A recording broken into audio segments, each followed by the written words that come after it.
శ్రీ వరసిద్ధి విజయ కాళీ కాలభైరవుల పాదపద్మలకు నమస్కరించి ఈ వీడియోని ఆరంభిస్తున్నాను. జూలై 21 గురు పౌర్ణమి. ఆ రోజు ప్రపంచమంతా మనం గురు పౌర్ణమి పండగ చేసుకుంటాము. ముఖ్యంగా సాధకులు, మీకు ఎవరైతే మంత్ర ఉపదేశం చేశారో వారు మీకు గురువులు. మనం వ్యాస పౌర్ణమి కూడా అంటాము గురు పౌర్ణమిని. ఆ రోజు అద్భుతంగా అందరూ ఆధ్యాత్మిక మార్గంలో గడుపుతారు. ఎందుకు అంటే గురు పౌర్ణమి. దేవాలయాలకు వెళ్తారు, ముఖ్యంగా శ్రీ దత్తాత్రేయ స్వామి దేవాలయాలకి వెళ్తారు. పుణ్యక్షేత్రాల్లో ఉంటే ఇంకా అదృష్టం. ఇంకొక విషయం, ఆ రోజు ఆదివారము వచ్చినది.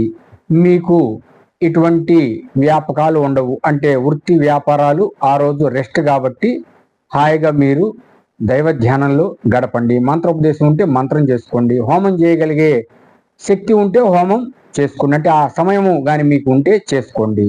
లేకపోతే మంత్ర జపం చేసుకోండి. మంత్రం ఉపదేశం లేదండి, మరి ఎట్లా అంటే మీ యొక్క కులదైవము ఉంటారు, వారిని స్మరించుకోండి. వారే మీకు గురువు. ఎప్పుడు మీకు గురువు లభించేదాకా వారిని స్మరిస్తుంటే వారే మీకు ఆ గురువు దగ్గరికి వెళ్ళే మార్గాన్ని చూపుతారు, ఆ గురువుని మీకు చూపుతారు. అందువల్ల జూలై 21 గురు పౌర్ణమి చక్కగా, ఒకవేళ గురు మంత్రమే ఉంది, ఆ గురు మంత్రాన్ని ధ్యానం చేయండి. అనేక పీఠాల్లో, దేవాలయాల్లో ఈ గురు పౌర్ణమి ఉత్సవాలు ఘనంగా జరుపుతారు. తప్పనిసరిగా మీరు వీలుంటే మీ యొక్క, అంటే ఆ ఊర్లో, మీరు ఉండే ఊర్లో దేవాలయాలకు వెళ్ళండి. లేక పీఠాలలో ఉన్నారు అంటే కంచిపీఠము, శృంగేరి శ్రీ జగద్గురు పీఠము, ఏ పీఠం దగ్గర ఉన్నా అక్కడికి వెళ్ళి అక్కడ జరిగే కార్యక్రమాల్లో పాల్గొనండి. అక్కడ అనేక రకాల ఆధ్యాత్మిక కార్యక్రమములు జరుగుతాయి. ఆ రోజు దర్శించండి, వారి ఆశీర్వాదాలు పొందండి. ఆ తర్వాత హోమం చేసుకోవటానికి ప్రాధాన్యత ఇవ్వండి. మ్యాక్సిమం ఆ రోజు ఉపవాసం ఉండటానికి ట్రై చేసి, ఆరోగ్యం సహకరిస్తే మీరు ఆ మంత్ర జపం చేసుకోండి. లేదంటే మేము ఉండలేమంటే వేకువజామునే లేచి మీ యొక్క అనుష్ఠానం చేసుకోండి. 7-7:30 దాకా, ఎందుకంటే ఆదివారం కాబట్టి జపం చేసుకోండి. మరలా సాయంత్రం ఇక ఎవరైనా సంధ్యావందనం చేసేవాళ్ళు ఉంటే గాయత్రి మంత్రంతో పాటు మీకు ఉపదేశం ఉన్న మంత్రాన్ని కూడా అనుష్ఠానం చేసుకోండి, అంటే జపం చేయండి. ఇక ఆ రోజు పౌర్ణమి కాబట్టి చాలా చోట్ల మెడిటేషన్ ధ్యాన ప్రక్రియలు జరుగుతూ ఉంటాయి. అంటే రకరకాల ధ్యాన ప్రక్రియలు ఉన్నాయి కాబట్టి వాటిల్లో వారు అక్కడికి వెళ్ళి పాల్గొంటూ ఉంటారు, ఆ మార్గంలో ఉన్నవాళ్ళు. లేదండి అంటే మీరు ఇంట్లో కూర్చొని 1 గంట మెడిటేషన్ చేసుకోండి. ధ్యానం ఎలా చేస్తారు? కూర్చున్నప్పుడు మంత్రాన్ని జపం చేసుకుంటూ ఉండండి చక్కగా. ఆ రోజు మాత్రం మిస్ కావద్దు, ఎందుకంటే ఈసారి ఆదివారము కూడా కలిసి వచ్చింది.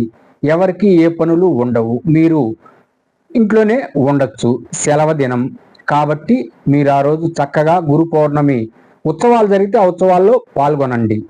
దేవాలయాల్లో చాలా చోట్ల ఉత్సవాలు జరుగుతాయి. లేదండి మేము పాల్గొనలేమంటే ఇంట్లోనే ఆ కార్యక్రమాలు పూర్తి చేసుకోండి. మీకు మంత్రం ఉపదేశించిన గురువుని ధ్యానించి పూజించి, ఆ తర్వాత శ్రీ దత్తాత్రేయ స్వామిని ధ్యానించి పూజించి, మీ యొక్క కులదేవత ఉంటారు, కులదేవుడు ఉంటారు, వారిని ధ్యానించి పూజించి చక్కగా మీరు ఆ రోజుని ఆధ్యాత్మికతలో ఉండేట్లు ఆ 24 గంటలు మ్యాక్సిమం ఎంతసేపు కుదిరితే అంతసేపు మీరు ఆ గురు పౌర్ణమి రోజు దైవానికి దగ్గరగా ఉండటానికి ప్రయత్నించండి.